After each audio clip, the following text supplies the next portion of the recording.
नमस्कार दोस्तों। तो आपने देखा होगा कि पिछले 5 मंथ से अक्टूबर से लगातार मार्केट गिरता जा रहा है। निफ्टी ये लगातार पाँचवां महीना है जब निफ्टी रेड के अंदर क्लोज हुआ है। तो इस दौरान निफ्टी तो 15% गिरा है, बट हमारे पोर्टफोलियो के अंदर बहुत सारे ऐसे स्टॉक होंगे जो मोर देन 40% 50% क्रैश हुए हैं। तो हमें क्या करना चाहिए इस दौरान?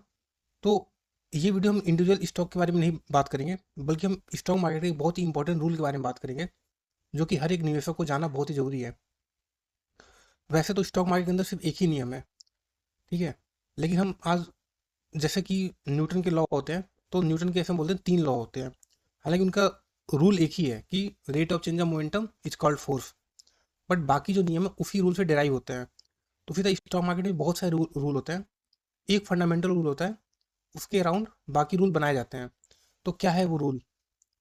तो देखिए, पहला रूल है कि मार्केट इज़ सुप्रीम। ठीक है? यही मतलब स्टॉक मार्केट एक ही रूल है, द मार्केट इज़ सुप्रीम। इसके बाद के जितने रूल हैं वो इसी से ही निकलते हैं।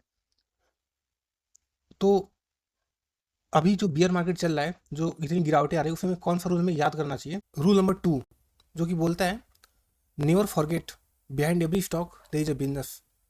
क्या मतलब होता है? कि हमें कभी भूलना नहीं चाहिए कि कोई भी स्टॉक है, उसके पीछे एक बिजनेस होता है। क्यों ये जरूरी है किसी बियर मार्केट के अंदर इस नियम को याद रखना? क्योंकि जब मार्केट गिरता है तो हम सबको डर लगता है। किसी एक व्यक्ति को डर लगता है तो अपने शेयर्स को बेचता है, उससे प्राइस नीचे आता है। फिर जब प्राइस नीचे आता है तो दूसरे व्यक्ति को डर लगता है, फिर वो बेचता है तो और नीचे आता है, फिर तीसरे को, चौथे को, पांचवें को, छठे को।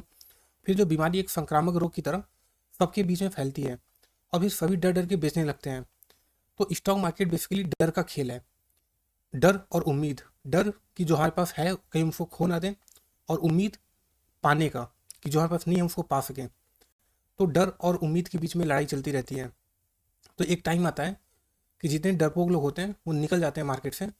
फिर उम्मीद आती है कि जो लोग होपफुल इन्वेस्टर होते हैं, जो जिनके पास उम्मीद होती है, वो लोग आते हैं और वो नीचे के दामों पे खरीदना शुरू करते हैं, और वहाँ से शेयर का प्राइस ऊपर जाता है। लेकिन क्या हर एक फॉल, क्या ये जिम्मेदार गारंटी है कि वो ऊपर ही जाएगा? देखिए, अगर इंडेक्स की बात हो तो हम इंडेक्स के केस में कह सकते हैं कि हाँ, अगर इंडेक्स नीचे आया है तो वो ऊपर जरूर जाएगा, खासकर इंडिया जैसे एक गरीब देश के लिए। क्योंकि इंडिया अभी भी एक डेवलपिंग कंट्री है, विकासशील देश है। तो इंडिया का शेयर मार्केट तो जरूर ऊपर जाएगा। लेकिन ये जरूरी नहीं कि एक जो इंडिविजुअल स्टॉक है उसके लिए भी अप्लाई लो। जैसे कि 2008 के अंदर जो मार्केट था, आपको पता है निफ्टी का जो स्मॉल कैप इंडेक्स है वो 80% क्रैश हुआ था। 80%, मतलब अगर 100 रुपये का वैल्यू का शेयर था तो 80 रुपये, 20 रुपीज़ पे आ गया था। इतना ज़्यादा फॉल हुआ था। उसके बाद वहाँ से इंडेक्स बहुत ज़्यादा रिकवर किया। लेकिन ये इंडेक्स की बात है, और इंडेक्स क्या चेंज होता रहता है। उन इंडेक्स में जो कंपनियां थी उनमें से बहुत सारी कंपनी ऐसी थी जो नीचे गिरी तो, बट कभी उठ के खड़ी नहीं हो पाई। और इंडेक्स में क्या हुआ कि उन कंपनीज को हटा के दूसरी कंपनीज को डाल दिया गया। तो इसलिए इंडेक्स तो रिकवर कर गया, लेकिन बहुत सारी ऐसी कंपनीज थी जो उस टाइम गिरी बट दोबारा रिकवर नहीं कर पाई। तो हमें सीख क्या मिलती है कि जब भी कोई स्टॉक गिर रहा है तो उससे हमें उसके बिजनेस को देखना है। देखिए, स्टॉक मार्केट में गिरावट सेंटिमेंट से होता है, कि सेंटिमेंट खराब है, माहौल खराब है, तो स्टॉक मार्केट गिर जाता है। क्योंकि गिरने के लिए सेंटिमेंट काफ़ी होते हैं। लोग बेचने लगेंगे तो गिरने लगेगा। लोगों का पैसा नहीं खरीदने के लिए तो गिरेगा। बट मार्केट को उठाने के लिए पैसा चाहिए। मार्केट इस सेंटिमेंट से नहीं उठ सकता। मार्केट के लिए आपको पैसा चाहिए। हाथ के अंदर पैसा होना चाहिए, तभी मार्केट उठ सकता है। तो कोई भी स्टॉक गिरेगा, उसमें गलती नहीं है, उसमें गलत बात नहीं है। जैसे मौसमों का बदलना एक प्राकृतिक स्वभाव है, वैसे ही शेयर प्राइस का गिरना और बढ़ना एक प्राकृतिक है, उतना ही नेचुरल है। लेकिन गिरने के बाद उठेगा कौन? वही उठेगा जिसका बिजनेस में दम होगा। अगर आपने कोई शेयर खरीदा और वो नीचे चला गया तो डरने वाली बात नहीं है, अगर उसके बिजनेस के अंदर दम है। इसलिए कोई भी स्टॉक आपके पास वही पोर्टफोलियो में है, अगर वो नीचे जा रहा है तो डरने वाली बात नहीं है। अगर आपने उसके बिजनेस को देख के इन्वेस्ट किया है, आपने उसके फंडामेंटल को स्टॉक देख के इन्वेस्ट किया है, तो वापस खड़ा होगा।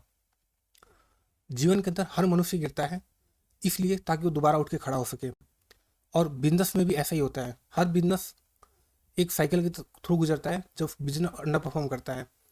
लेकिन वो बिजनेस वापस उठ के खड़ा होगा या नहीं होगा, वो उसके जो फंडामेंटल्स हैं वो डिसाइड करते हैं। कि कंपनी के ऊपर डेट कितना है, कंपनी कितना एक्सपेंड कर रही है, कंपनी किस सेक्टर को बिलोंग करती है, कंपनी जिस सेक्टर में बिलोंग करती है उसके अंदर ग्रोथ है या नहीं है। ये सब चीज़ें फंडामेंटल होती हैं। कंपनी का मैनेजमेंट कैसा है। तो अगर आपने कंपनी का फंडामेंटल देख के इन्वेस्ट किया है, तो अगर स्टॉक 70% भी क्रैश हो जाए तो आपको बेचना नहीं है, चाहे कुछ भी हो जाए, वो स्टॉक वापस उठ के खड़ा होगा और वो पैसा आपका कई गुना करेगा।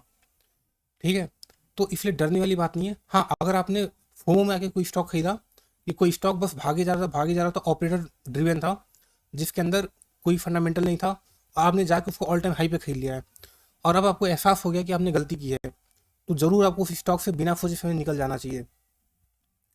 तो इसलिए एक ही एडवाइस है कि अभी जो बियर मार्केट चल रहा है, अभी जो मार्केट गिर रहा है, उससे डरने की बात नहीं है। अपने इंडिविजुअल स्टॉक को जाके उसका बिजनेस देखिए, उसके बिजनेस को एनालिसिस कीजिए और ये मत भूलिए कि शेयर मार्केट गिरने से उस कंपनी की फैक्ट्री बंद हो रही है, उस कंपनी के एम्प्लॉय रिजाइन कर रहे हैं। ठीक है, ऐसा कुछ भी नहीं हो रहा है, वो कंपनी आज भी वैसे ही काम कर रही है, उसके एम्प्लॉयज आज भी वैसे ही काम कर रहे हैं, उसके मैनेजमेंट अभी भी ऐसे ही काम कर रहे हैं। जैसे ही इकोनॉमिक कंडीशन अच्छी होंगी, वो कंपनी बाउंस बैक करेगी, उसके प्रॉफिट फिर से सुधरेंगे और कंपनी का शेयर प्राइस जो पहले था वो उसको तोड़ के भी और ऊपर निकलेगा।